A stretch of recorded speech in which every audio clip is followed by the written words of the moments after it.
hard is that?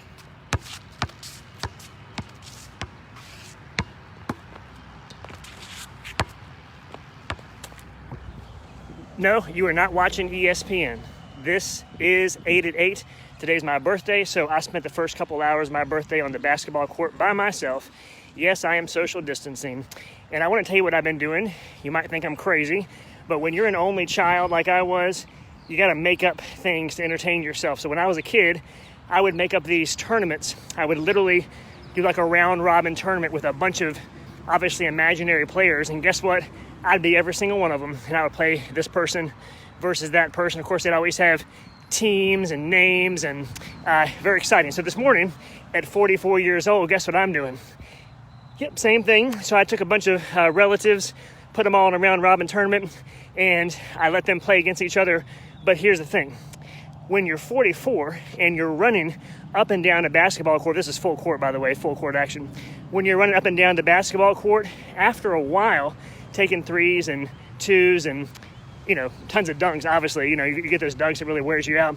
You start to get a little bit tired. And I was thinking, as I made my way through the first round of the tournament and starting to get more and more exhausted, those poor last teams there were really getting some lower scores.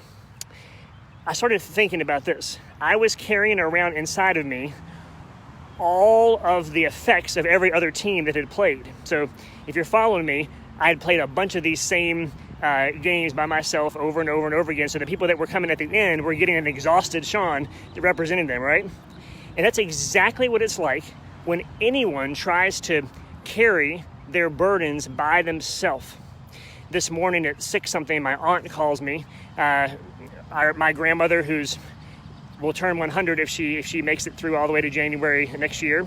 She's 99 years old, and she is really struggling with a ton of back pain. So, by the way, if you'd like to pray for her, her name is Maddie, or you can call her Mima. That's what I call her. Pray for her today because she's really struggling, and she's not allowed to be visited by anybody because of the virus and all that.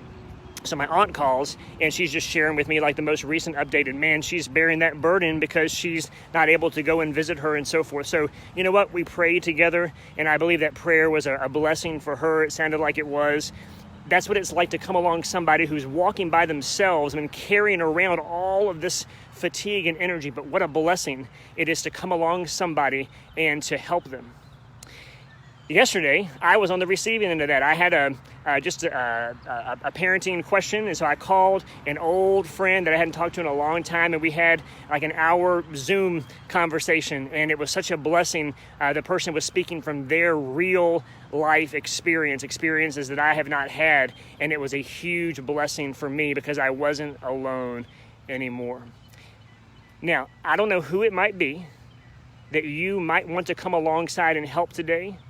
But if you would, it might make all the difference in their journey. Remember that first shot that I took? You saw that horrible shot that missed, that horrible layup, but the second one went in.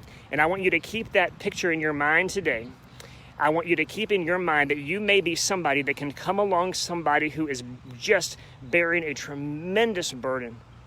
And just by simply coming alongside them and helping them, God may use you to encourage them, to strengthen them, but honestly, just to let them know they're not alone. Now, for any of you who are literally alone, I want you to know that I hope that God will send somebody to you today. And if you're the person who needs that strength, I pray that God will send somebody to be a blessing to you. But just in case he can't, and this is the deal, my grandmother really can't have anybody come and do that for her today. So here's the prayer that I prayed with my aunt for my grandmother, and I prayed for all of you. It's this beautiful passage. It says that, "Don't be discouraged, for I am with you. Do not be dismayed, for I am your God. I will strengthen you and uphold you by my righteous right hand."